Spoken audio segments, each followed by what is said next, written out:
here is another episode. Get myself in the camera. You see, y'all see who's with us today? Yes.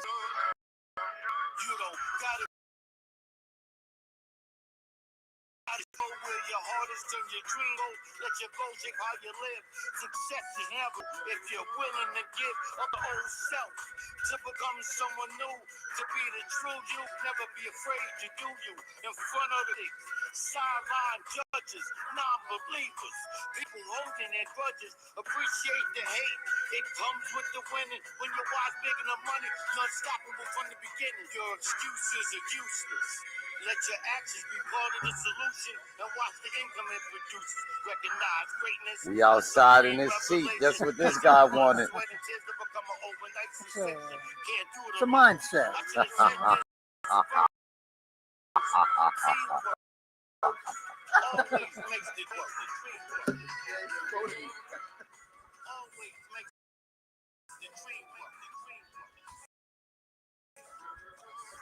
And good evening. It's another Monday night of You Don't Have to Be Perfect. And we got somebody special in the house for y'all this Monday night. You know, some people call him boss. Other people call him the top cop. Other people call him the district attorney. His kids get to call him dad. Sometimes I call him friend, but I guess the world calls him district attorney Gavin Holihan. Thank you very much, Pat. Oh, man. Welcome to the show, and thank you for coming out. You know, I think people don't realize that we have a new district attorney in our county. That's true. That's true. I run into people every day. I don't know what I do for a living. I'm doing my old attorney.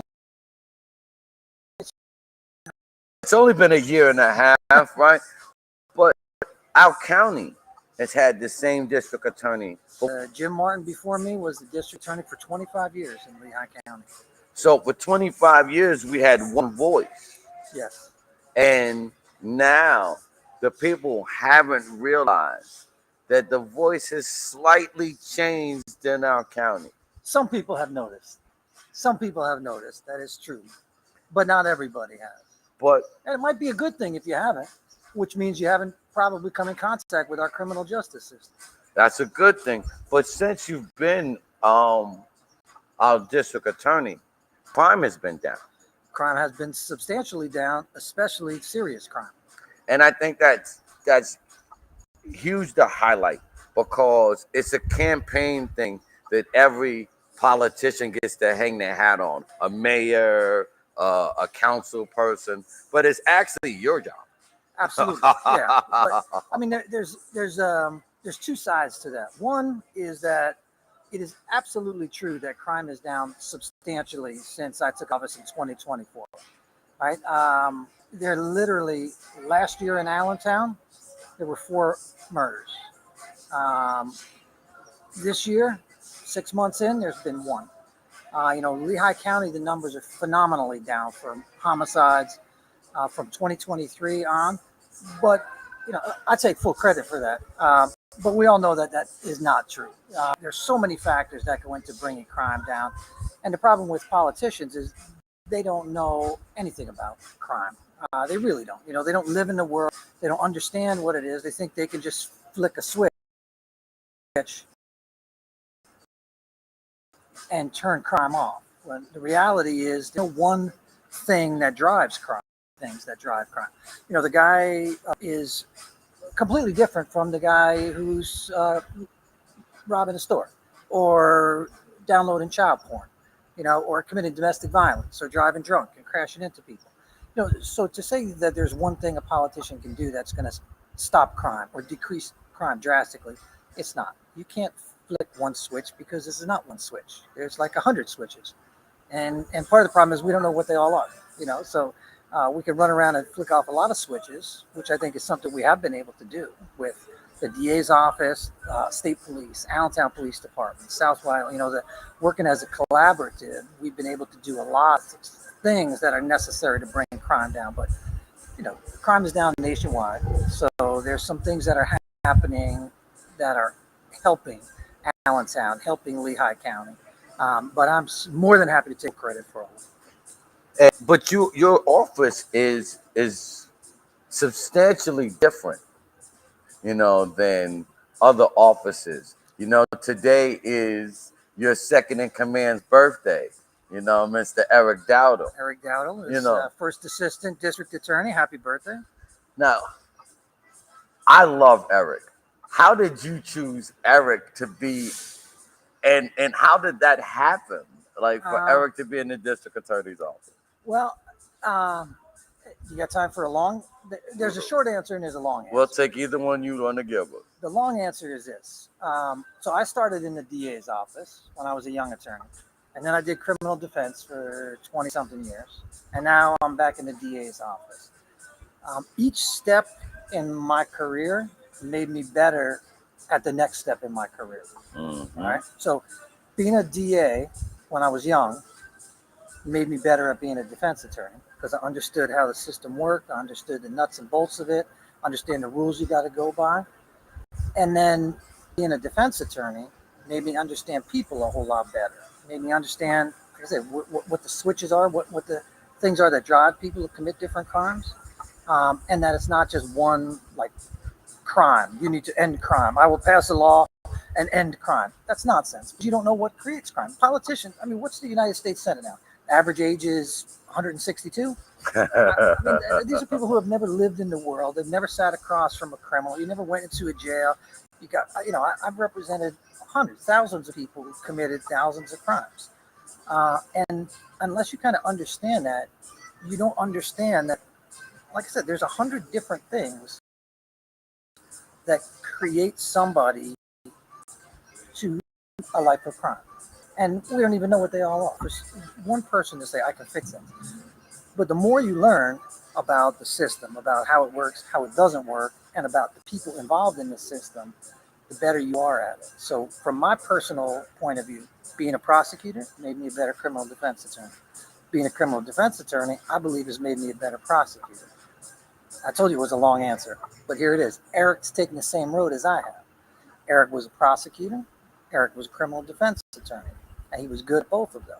So if I think that has helped me do my job better, I also think it's going to help him do the same job better. And I think I'm right. I think you are too. So do you think, actually, both of you spending long periods of your career as defense attorneys has impacted the way the district attorney's office runs now? Do you think it provides a little bit more understanding and compassion when actually applying the law? I think it does. I think it has some balance. We have a lot of career prosecutors in our office as well. I know, Patty Mulqueen. Mm-hmm. She spent a little bit of time as a defense attorney, but she spent most of her career as a prosecutor. She came in as our chief of prosecutions. She's an excellent help in the office, guiding the younger attorneys who don't have a lot of experience. But it's a nice balance that we have. So you have that idea. We have this. I have a saying. Some of the people in the office don't like it, but the saying is we're giving out two things in our office. We're giving out lollipops and ass kicking, right? Because some people need an ass kicking, but not everybody does. And I think that's something that working with people for most of our career, you can get a sense of who needs an opportunity and who needs an ass kicking. You don't interact with people on a regular basis, like even criminal-minded people, then it's very hard to gauge who's the individual who might benefit from a break, from chance, from an opportunity. And you just see everyone needs an ass kicking. So that balance is important. Because not all criminals are criminals, right? And I say that to say sometimes crimes are crimes of desperation, right? Many crimes are crimes of desperation. I agree with you 100%. I've said this many times. When I was hungry, I don't believe not even the chief of police would have the heart to stop me. because I had kids to feed, and I'm just as I'm relentless this way, I was relentless that way. So a lot of times, crimes of need, right? Families, especially in this economy, right? How do as a now as the DA, there. Most people think you should be locking them up and throwing away the key. How do you balance that? Well, part of the problem is that locking people up doesn't work. It works for some people. Some people just need to be locked away, right? Um, but almost everybody that we put in jail is coming out of jail someday, right? We don't lock people away for the rest of their lives. Very few people are going to go to jail and stay there for the rest of their lives. So we have to start thinking about this person that I send to jail, and I can send people to jail, and I do. Like I said, I can arrest you, I can prosecute you, I can convict you, I can incarcerate you. I've seen you do it, right? But I would rather not, right? So every crime that happens, you got a criminal. Most of them you have a victim, right? You probably have witnesses. Then you got money spent on the system dealing with it. So every crime that happens, there's a ripple effect. So if you get some of those crimes from happening in the first place, then you can prevent other stuff from happening. The question is, we get kind of switches. Like, why is this person committing this crime? Why is this person committing that crime? So anyone goes to jail, obviously, in my opinion, is guilty. Mm-hmm. I say that as a prosecutor. I know you know that I spent most of my career as a criminal defense attorney, but I now identify as a prosecutor. Okay. Yes, sir. Yes, sir. But they're going to come out of jail and they're going to come home to the community, and it's our community. It's my community. I live in Allentown. I raised my kids in Allentown. This is my community. I would rather those people who come home to the community be less likely to commit a crime than they were when they went to jail. But you can't just hope that happens. You have to take steps to make that happen. So we have programming, right? Our federal prisons have started on it. Our state prisons have started on it. Even our local prisons have started this idea that, hey, you're going to get out of jail and you're going to come back. I'm going to walk past you on the streets of Allentown. I'm going to see you. I would much rather that you have programming, that you have access to mental health services, that you have access to competent drug and alcohol treatment. I would much rather that you have a job, that you have an education. Why do we have people who go to state prison and come out of state prison and they don't have a state ID? And it's funny that you say that, because that was one of the things that we dealt with when people get transitioned, right?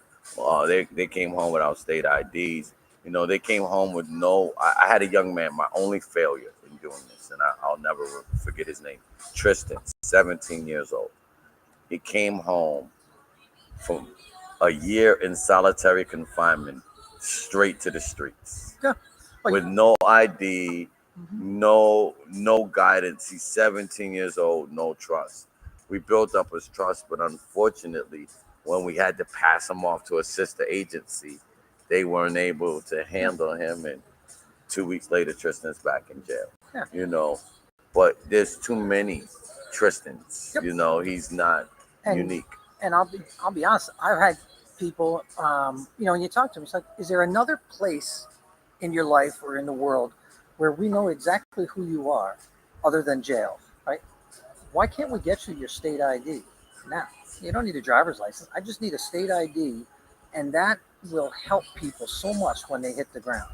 And the politicians who will say we're going to do away with parole got to be one of the short-sighted things that politicians say. So for those of you who don't know, parole is supervision in the community after you have served time in jail. So when you have no parole, you have people who serve time in jail and then to our community with no supervision. So I'll give you a choice. You have two people here, this one and this one. Can I see them? Mm-hmm. All right. Two people come out of jail. One has supervision in the community after he's done with his jail sentence. The other one does not. Who do you think is safer for your community? The guy who has no supervision or the guy who has supervision? I'll give you a hint. It's the guy who has supervision. So people who serve their sentence, max out without parole, are more dangerous to your community than the people who come out onto parole.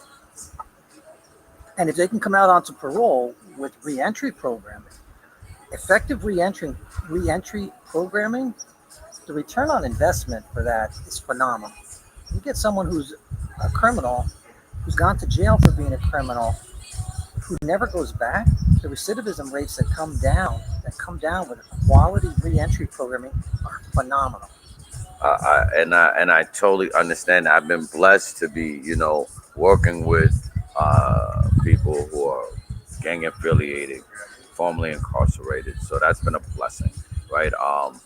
And people like a blessing, yes, because these are real people, right? You know, everybody's made a mistake.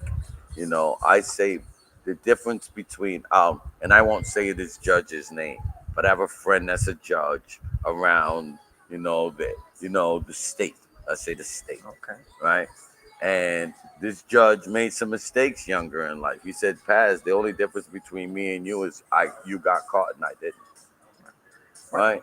You know, I had a better environment around me, right? Better support system. So if he did get caught, you know, he still wouldn't have been smacked around the same way, you know. Absolutely. And that's why I always say poverty is violence. We're always trying to end gang violence, gun violence. All of those things are symptoms of poverty. You know, if I have something to do with my time, I don't join this. If I have something to do with my time, I have no time to shoot you. I'm not there. I'm at work. I'm building a business. I'm doing something. So, the greatest ways I say in being preventive is providing opportunity. You Right. know, we're a county, prior to the pandemic, that lacked real opportunity. There were doors being closed all the time.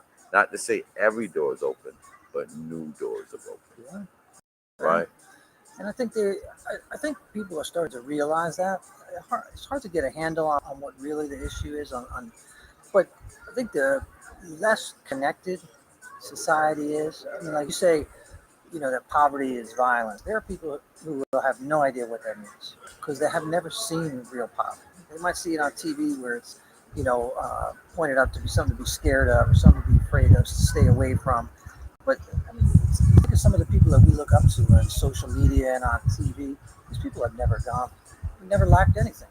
They've never been hungry. They've never been scared. They've never gone without. So the idea that someone there, has nothing and is reacting from having nothing, or has spent their life with nothing, is so foreign to some people. Not to everybody, but to a lot of people, they have no concept. So when you say growing up in poverty is a form of violence, you mean it affects the person who grows up that way, and it conditions them to behave a certain way, and they don't have the opportunities that other people have. There's a whole world of people who have no idea what you're talking about because they've never seen it, they've never experienced it, and they have never spoken to anyone who has. If you go into an impoverished neighborhood, most of those young people have seen someone, know someone, or related to someone that's been shot. Hmm. That's no different than being in any of these warfare, Hmm. Yeah. you know. And And that's all of the studies we look at say that the same people who are doing the shooting are the same population that's getting shot. And it's all that same cohort. And it's absolutely traumatic. I mean, they're a victim, they're a witness, or they're a defendant. Or they know someone who is. Absolutely is the case. But and that's why opportunity is so key. And I love that you mentioned education. I always say that there are four E's to ending poverty. Education, employment, entrepreneurship, and emotional support, which includes mental health. In black and brown communities, I know you're neither one of those, but in black and brown communities, mental health for a long time wasn't something that was talked about. So there are a lot of um, people in jail right now who had mental health issues that weren't um, families weren't willing to acknowledge, right. right? Yep. So the lawyers couldn't use it as a defense, right? And Yep. now these guys are doing years in prison because of family shame. have nothing to do with what prosecutors are. We're coming off Juneteenth, so I can still be real.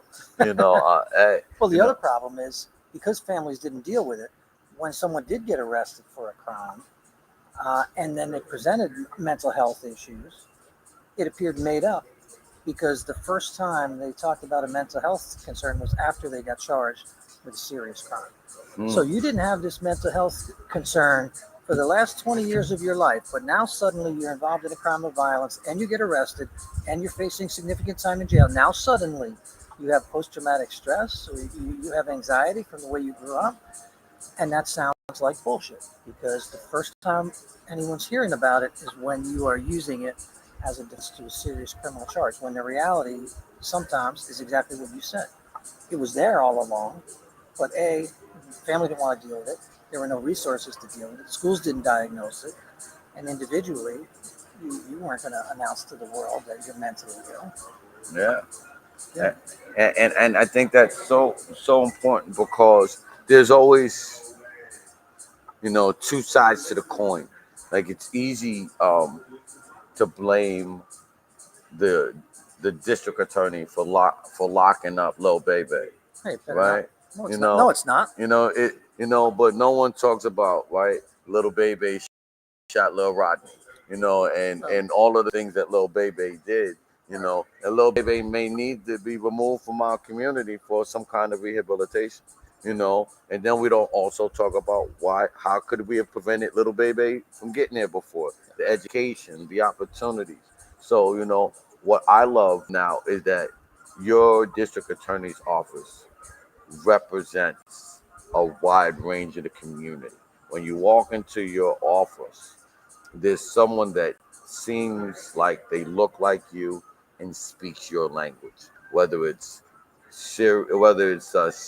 Arabic, Arabic, Spanish, English. It seems like there's someone that looks like you and feels like you in your office. Yeah, we have people in our office from William Allen, from Dira, from Building 21. We got a guy. We got one of our attorneys went to one of the charter schools, right? Lincoln Leadership Academy. So yeah, we pull from Parkland, Allen, Central Catholic, Southern Lehigh. So we're trying to create an environment. One of the people says you can't represent the community if you don't represent the community. And I think that's what that's what you're touching on. Yeah. And I think that's so important, because as because people don't realize, the district attorney, how important the district attorney's office is, because the buck stops with you and sometimes starts with you, right? If you are a district attorney that believes in being proactive versus reactive, that changes the way policing is done.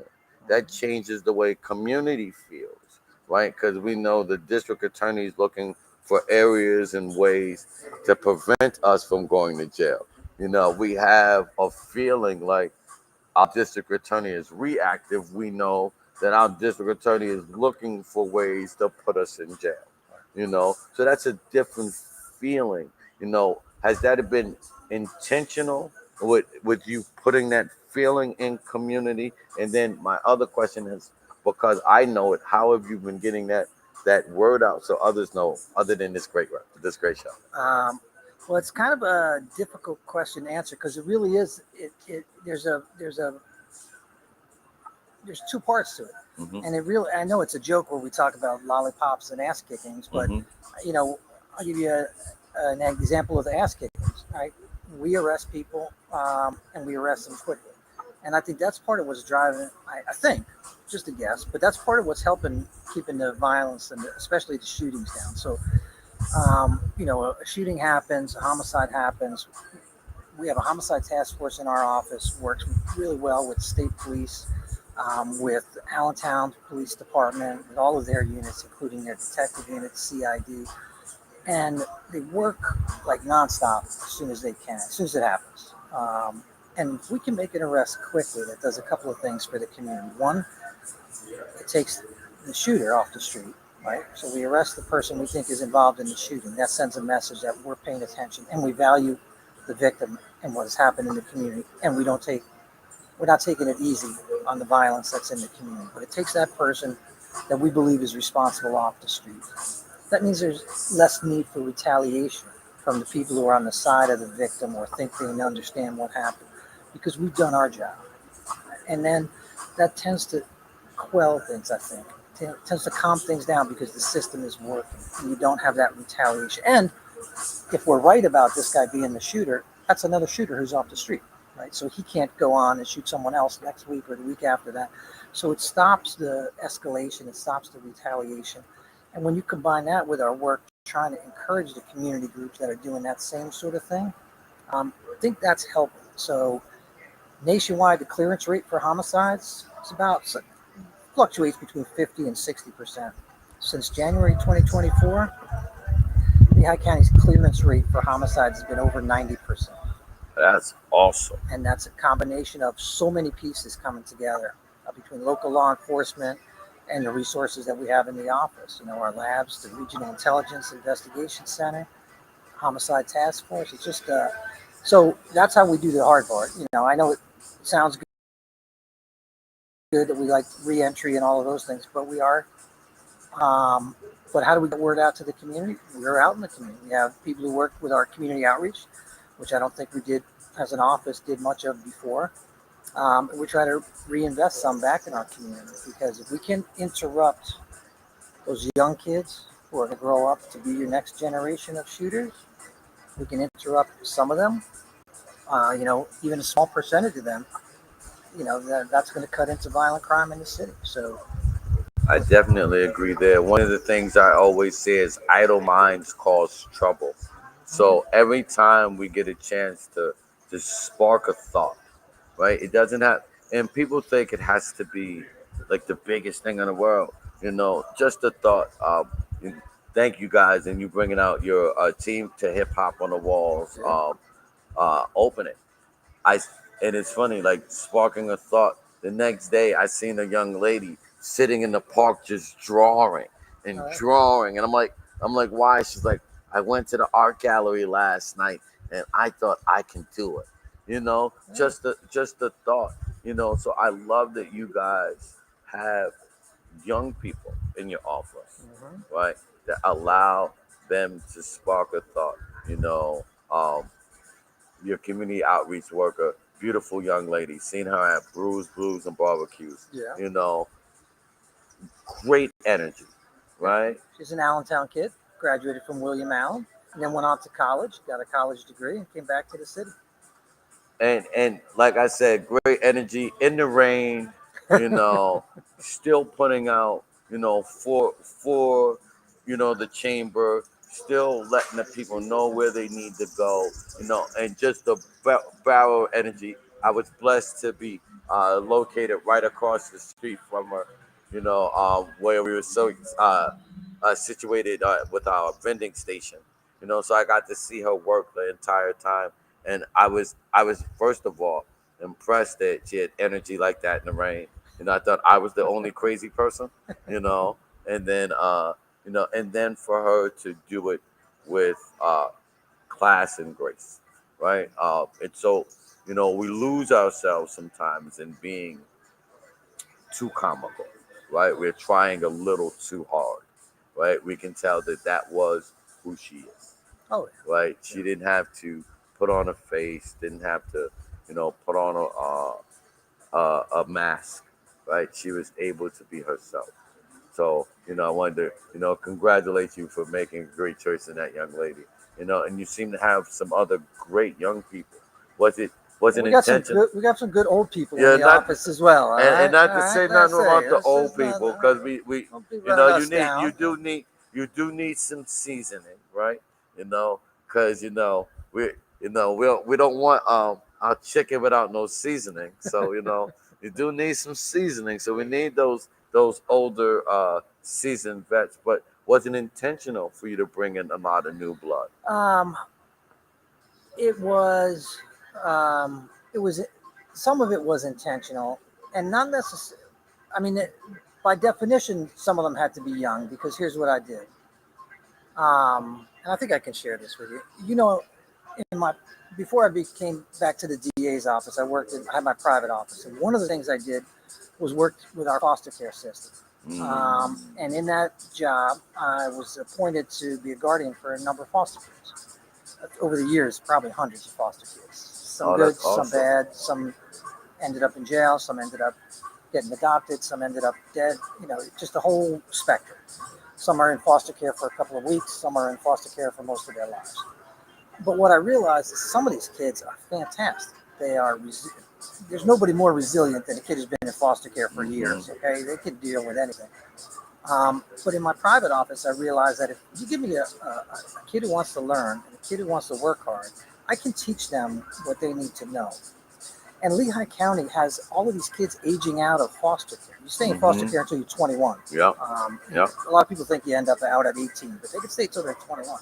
So I hired a foster kid in my private office. She was in independent living, and I talked with Child Protective Services and said, do you have anyone who can do this job? I'll teach them what they need to know about the office. And they did. They sent me a kid. I hired her. She was fantastic. Learned the job quick, sharp as could be, resilient, never lost her demeanor, you know, and so forth. She got worked with me for a little while during COVID, got accepted to Temple University, and left me when she went to Temple full time. That's awesome. But I learned from that the county has, you know, dozens of kids at any point in time, and we have dozens or scores of entry-level jobs at the county. Why aren't we training these foster kids who are going to hit the streets at 21 and bringing them onto these jobs at the county? So I have open entry-level positions in the office. We've hired 2 foster kids into those entry-level positions. One of them is doing fantastically. One didn't do so well. But, you know, we have a probationary period. During the probationary period, one we have to let go, unfortunately. Wished him well, you know, explained why. He understood the deal. The other one is fantastic. She's still with us. And she moved out of the group home she was at, moved into her own apartment, and she's doing so. To the extent I wanted to bring those kids a chance, foster kids that aren't 40 years old, you know. And that's awesome. And that's, you know, I'm gonna send you a guy who I know out of California named Manny Lopez. He's a former foster kid turned millionaire. So he invests education and resources in the foster kids, you know, because he said at his 18th birthday in his state, you know, it's 18. So his foster care mom met him on his 18th birthday with a garbage bag full of his stuff. That's, you know, it's a common story. Unfortunately. And I didn't know that, you know, because that's not the world that I came from and not the world that I've been serving.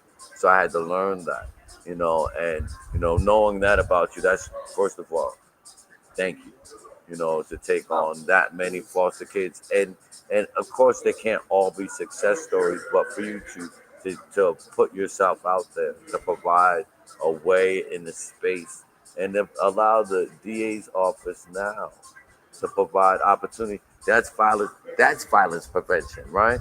Yeah. Because that she hasn't hit anybody. So yeah, because that young person, right, could have gone anywhere. You know, they could have been gone out of the foster care system without a way, without a way forward, without a mission, right? You gave them, even if it doesn't work out forever, they've learned a trade that they can take somewhere. And I will tell you this: if nobody told you which one of the kids in my office, which one of the workers is a foster kid, you wouldn't know. And absolutely no way that you would guess. And that's awesome, right? And again, this is what you don't have to be perfect for, you know, that foster kid. Let me applaud you. We're not going to say your name. We just want you to know that you're awesome, right? But you still got to be at work tomorrow. Yes, right. And it's important, you know, for someone right now. Someone they're saying, how do I get a start? You know, you gave a chance to a foster child, right? So that means that anyone, when qualified, not just anyone, right? Anyone, when qualified and willing to work, right, can find an opportunity. And that's the thing. You got to be willing to work. You got to be willing to learn. And like I said, you have an image of what a foster kid is, but kids who have been in the system a long time, they get by, and they are resilient, and they have like an inner strength that is, when directed correctly, they're going to be phenomenal. But that's again it's a preventive measure, right? I hope that after these kids find success, that you're encouraging them to tell their story. Well, I hope Not one of right them away. becomes a millionaire and comes back and bails me out at some point in time. Hey, well, I'll introduce you to Manny, and just because what you're doing for foster kids, I know he's going to, he was like one of the first guys that got into app development. So he made millions developing apps for like all of the top motivational speakers. No kidding. So like Tony Robbins and all of those people. But I hope that you encourage, the people on the other side, especially, even the young lady who I was talking about from Blues, right? We're not gonna give her name yet either, right? To encourage them to tell their stories. She's gonna know you're talking about her. Yeah, but yes, to tell their stories, because I have a young man right now, 17 years old, Leon Gonzalez. I can say his name. He just graduated high school. Let's go. Actually, 18 years old now. Yesterday was his birthday. Happy birthday, Leon. Doing peer-to-peer entrepreneurship training. He's been doing it since before he graduated high school. Rooms full of kids, learning entrepreneurship because he's been doing entrepreneurship for 2 years. These kids don't want to hear from us. The only people that want to hear from us are people that are old like us. Like the people that are going to be watching us at 30 plus, except for, our lovely young assistant, from Blues, right? She's going to watch us and tell all her friends, but usually But you're right.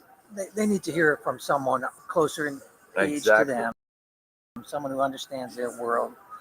But especially, like you're saying, if it's someone who has come from the world they came from and they're doing well, and that resonates with them, that's much better than anything I can say or do. And it doesn't even have to be the exact same world, right? It just has to be, I've come from a struggle, I've overcome, I've persevered, and I'm still going.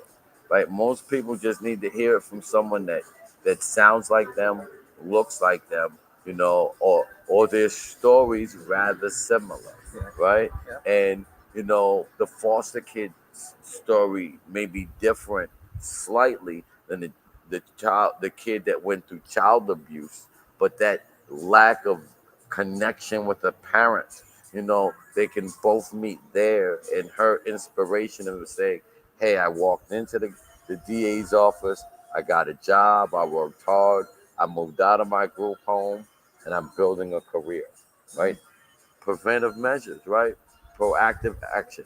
That's what we need from a district attorney's office. So thank you, because I don't think anyone would have known that if you didn't say, that you provide real opportunity, right? Because what we know from a district attorney is that you provide real sentences, right? We do Some that people, too. so I've seen you dish out 50 to 60-year sentences. And It wasn't it that I'm not saying well earned sentences, though. not saying not to say it's not my job to judge, right? I am not an attorney, nor do I have to go to court. So, but you've done your job, right? If someone's got a sentence, they've gotten a sentence. I've also seen you giving someone a pass, right, when necessary. And that's that judgment thing, It's sometimes you see someone who's got moving in the right direction who just makes a dumb choice. And if you take it, and here's the thing with taking it on some of those people, if they mess it up, I'm going to be there with an ass kicking for it. It's not like they're going to mess up this opportunity and then skate again. So we have a young man got caught with his friends, had a gun. His friends had a gun. They all got arrested. We gave him an opportunity to go through a diversionary program. Completed the diversionary program, did it phenomenally. All reports did great. Within months, he was arrested again with a gun. The answer is we're done, You're not promised anything but an opportunity. You got your opportunity. You're on the streets of Allentown with a gun. You're done. You don't get a break. You get an opportunity. If you didn't make the most of your opportunity, that's on you. He's in jail now again. I love that you were clear right there. You don't get a break. You may get an opportunity. And I want to be clear here because not everything going to get you an opportunity. There's going to be people thinking I'm going to. You may get an opportunity. There's no guarantees. If you get that opportunity, make the most of it. Hey, it is absolutely, because if I do give you an opportunity and you mess it up, then you make me look bad. I will then come down harder on you. But the other thing you've done, if you've taken an opportunity I gave you and you've thrown it away, that's going to make it more difficult for me to give the next kid in line a break, because you screwed it up, not just for yourself, but maybe for your cousin, your brother, your neighbor, or some kid you've never even met, because you screwed up your opportunity. You're making it harder for everyone else. I that's so key, because what happens, and I didn't know Jim Martin when he first became DA. Unfortunately, I knew Jim Martin when I was a criminal, because I had that phase in my life. Then I knew Jim Martin towards the end of his career, right? So I don't know if he started off with lollipops and ass kickings, right? All I saw was ass kickings at that end, right? So we don't know what hardened him, right? And I think a lot of times, we just see the end result. I think a good thing that you're doing now, and I hope that you continue to do, is that you are in contact with community, right? Because as you become district attorney for a long period of time, and hopefully you stay for some time. I don't know if you want a 25-year run, but like Jim, I do not want a 25-year run. But hopefully you stay for some time, right? So in the time that you stay, it's easy to get hardened too by those guys who blow those opportunities, those people who break the break, right? To keep the good fight in your heart, Yeah, I think we see enough of we're seeing enough positive results of what's happening, that what we're doing, I think, is working. Right? I think, if I could take, like I said, we talked about the numbers. I know this sounds maybe unfair, but right, from 2022, 2023, you can go back to 2021. 2020 we don't count too much because of COVID and things were weird then. But the numbers from 2021, 2022, 2023, violent crime, murders particularly, very high. 2024 and 2025, like record low. Last year was the lowest homicide in Allentown since 1989, I think, and that was at 4. This year we're halfway through the year, we're at 1. So this is a change, and I think, and obviously, like I said before, it's not one person's responsible for that, not even one office. But we have an office that believes in being visible, being in a community, being positive, and I think that matters. I think it matters to the community to know that, hey, they're out here. Hey, first of all, they're investigating these, they're on these cases, they're doing them, and they're getting arrests quickly, and they care about what's happening in our communities, and that's, so I think that makes a difference. I definitely know it does, because familiarity is so important, right? If I don't know you, I can't trust you. If I can't trust you, there's certain things I'm never gonna allow you to do, right? So building, becoming a familiar face, having your office, having familiar faces, so that people know that you're not just here to lock them up, right? God rest his soul. Sergeant Stanko, Yeah. um, was great at being a great ambassador for police. Because the last thing you thought of Sergeant Stanko was you're going to be arrested. Even though he had a gun, he had cuffs, and everything else that could arrest you, you thought of him as part of the community. Right. You know, not to say that you can play the exact same role, but your office can give that feel that you are part of the community, that you are, when we remove a member of this community, it's for a reason. When we when we return a member of this community, it's with love. Right? No one should come home to nothing. There's a great program that they run out of New Jersey called Meet 'em at the Gate, Yeah. where they get they get greeted with their essential needs, you know, balloons and a welcome home, Really? you know, and that's everyone coming out of state prison. I can connect you to those people too. But it's important because you don't want someone like I said, Tristan, who was I was new, it was my first case. I'm like, you know, if I'd have known, I would have kept him the whole time. Yeah. But, you know, Instead of handing them off. you know, because I haven't handed anybody off ever since. Like I'll just we'll figure it out together. You know, because it's a balance, right? If they have to get services we don't provide, because I don't provide every service.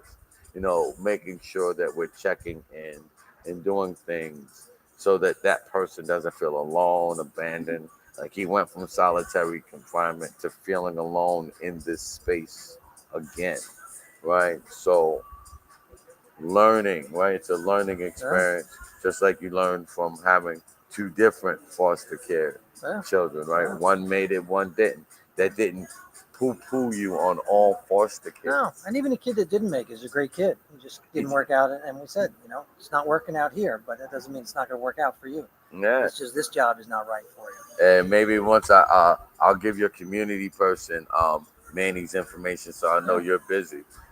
Maybe that person could be reconnected with Manny and see what services Manny will do because he's a former foster child. Yeah. You know, Manny's an amazing story. His gift for himself after he made himself a millionaire was to find his mama on a Christmas, and that was his gift. So since then, he's been gifting other foster kids. So love telling his story because you love hearing stories of triumph and success. So I'll tell you, you want a sad story about one of the kids who was foster care. They got a list for Christmas. Is that you? Yeah, they get a list. They can pick, a list of certain things, and they can pick 3 that they get for Christmas. She wanted a pillow because as she'd bounced around through foster homes, she'd never gotten a pillow of her own. It was always whatever was there when she landed there. So it's things like that. I just hope you didn't buy on my pillow. We did. We went to what's that store? Bed Bath and Beyond. Have you ever been there? They got it in the back, the wall filled with pillows. It's like wow. But I mean, it's things like that. It's experiences like that. Yeah. That most people have no idea that that's even a thing that a kid would go through. So it does open your eyes to, how lucky we've been. And having people like that in the mix keeps you open to, how delicate a balanced life is. You could be this today and you could be out on your ass tomorrow. Right? Yeah. I'm born here. I'm lucky. I got to where I am now. That's not because of me. A lot of that's luck. Why is this one growing up the way he's growing up? That one's growing up that she's never had a pillow of her own. It's not her choosing. She didn't do anything to end up in that situation.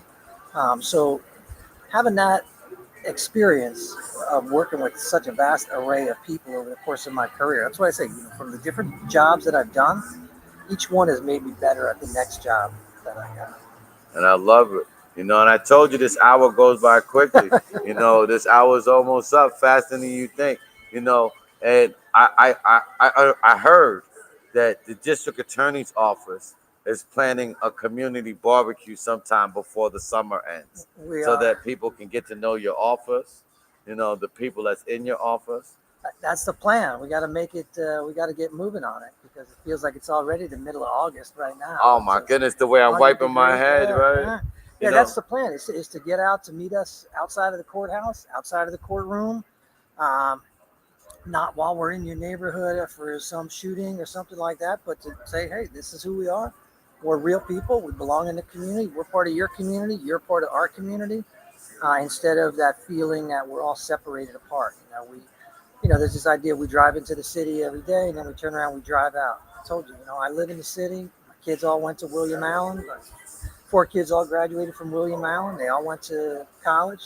Two I of them, my oldest and my youngest, are both I lawyers. can vouch he lives for this. He lives in the city. He was my neighbor for a few years, so I can vouch he lives in the city. You know, so yeah, that's so important. All the work that you're doing. The feeling, because I think a lot of the violence prevention too. There's a sense of activity in our community right now. We're in the beautiful back of the Moxie. You know, Prior to the pandemic, this didn't even exist. Right. You know, and this definitely wasn't a safe space to be recording a web show. Yeah. Prior to the pandemic, this is you know, um, City Center's done a great job. Bringing different looks and feels, to our city. And this hotel, is something different, right? Artistic, creative, and welcoming. You know, I can say when Holiday Inn Across the street. was across the street, that was not welcoming. And that's what I had. It would be funny, now. That's when I had big drug money. So I would come in, he'd drop in big wads of money, then they're real welcoming. You shouldn't But, be laughing about these stories. oh yeah, because you make mistakes. Just so we're clear, the statute of limitations has run out on Oh, all of definitely. bad behavior. All of my bad behavior. And the ones that it hasn't, I've already done my time for. Yeah, So that's true. Statute of limitations and double jeopardy. yes. So, but again, I'm not ashamed of any of it because it's how I'm able to relate to these young people.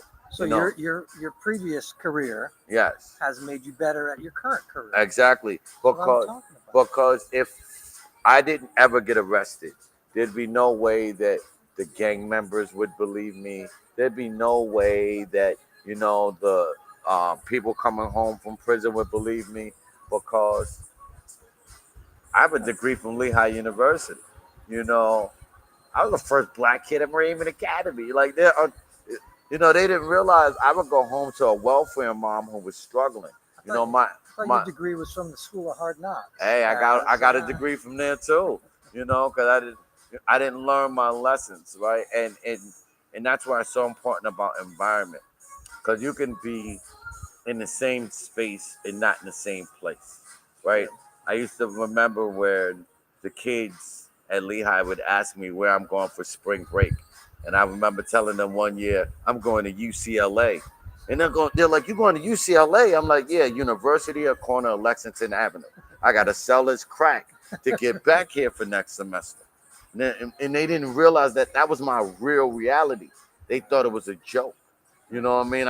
I'm on the block, because my parents couldn't afford it. What my mom had other children.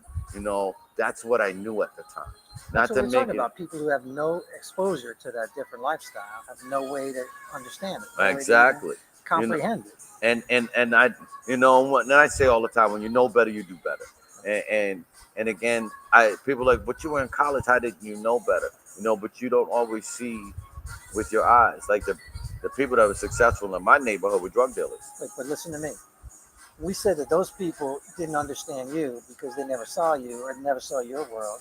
You didn't understand them because you never saw that world. That's true. So it's the same thing. It's the exposure that makes it better, that expands the horizons, that makes you be able to understand people. But it's the same thing coming from your. So the kids that we deal with, who are shooting each other over stupid, like a street corner, or because you stepped on the wrong side of the block, they don't know what it's like to go home to a house that's nice and pleasant. They have a swimming pool in the backyard, and the mom and dad go to work, and most of them don't know that. So they don't have exposure to the world, and they don't understand that world. And these guys don't understand their world. Yeah, and that's why it's so important what you're doing as the district attorney. Adding understanding. Not to say that, that means everyone is going to walk away from Not everybody prison, gets a lollipop. but everyone gets some understanding. Because if you shoot a guy, dead to rights. You know, that's it is what it is. You And know, part of the reason we do send people to jail for a long time is because this is my community too. And if you're gonna shoot people in this community, that's not acceptable. So I know people are like, "Well, people don't belong in jail for that long a period of time." Well, then you got to earn your parole. You got to pay your debts, because this is not like a community that I don't care about. This is my community. And these are people I do care about. And when you're out in the streets shooting at them, even if you don't know who you're shooting at. Like we had one of the guys. We had this. It's kind of funny in retrospect, but it's not a very flattering story. But the press releases always say, "Well, there was a shooting here, and don't worry, the public, the community's not at risk." And we had this conversation, and one of the people asked me, "Well, if no one's under arrest, why do you say the community's not at risk?" And I said, "I didn't say the community's not at risk. I didn't say that. Well, for starters, that guy who was shot and killed, he's part of our community. Okay, I drive by Fountain Park every day. All right, I run past there when I run. I probably saw that guy in the hallways of the courthouse. Right, I mean, he's part of Allentown. He's part of our community. So he got shot and killed. So yeah, your community's at risk. So I didn't say your community's not at risk. For starters, he's part of our community, and he's at risk. So I think that's an understanding that people are starting to get. I love it, and since we're getting so close to the end, I love that you said that, right? That means every person counts, right? That even people miss that. Every person counts, because you said that person, was a part of our community. So that means our community is at risk. That is awesome. That is a great way. I hope y'all hearing this. This is a great way to lead, right? That every person counts, because it's not just, even though he's a great name to name, right? The JB Rileys of the world, right? The Alfonso Todds of the world that was in here. The Lil Johnnies of the world. Yeah. All of those people make up our community, and you're saying all of those people matter, and that is powerful, powerful. I told you the hour would go quick, so I'm gonna ask you to do with me what we've asked every guest to do, and that's to say my personal manifesto with me. I'm gonna say it all the way through. Don't worry about trying to repeat it. Then you're gonna repeat it after me. So I'm gonna say it all the way through. My personal manifesto is like this: I love me. I'm worthy. Some people may not like me, but I don't care. But the people that matter will be glad that I'm here. So I get you. I love me. I love me. I'm worthy. I'm worthy. Some people may not like me, Some people may not like me, but I don't care, but I don't care, because the people that matter because the people that matter will be glad that I'm here. will be glad that I'm here. Yes, we are. We were glad that you spent this hour with us, Gavin. I'm We are you brought glad me that out, you are a Gaz. district attorney. I We are appreciate that. glad that you shared your vision with us. We are glad that Allentown is living in a more freer feeling, right? Where we can give lollipops, but you could also get an ass kicking, right? We are glad that you have a feel of every person counts. Because if you didn't know, now you know, and we feel safer, more loved, and more willing to support this wonderful DA. So, Gavin, I'm going to give you the final word. Final word. I don't have much more to say. Just we're doing our job. We appreciate the input we're getting from the community, and we're going to stick around for a while, and we're going to keep it moving in the right direction. If you like what you see, keep doing what you're doing. We'll keep doing what we're doing, and we'll end up giving out more lollipops than ass kittens. Yes, you heard it here. That's our district attorney. See his wonderful face here. Get to know it. Get to know what they're doing. And this is You Don't Have to Be Perfect. Next week, we have Tony Iannelli, president of the chamber. But we are so grateful to have Mr. Gavin Holihan and their team leading our county's defense.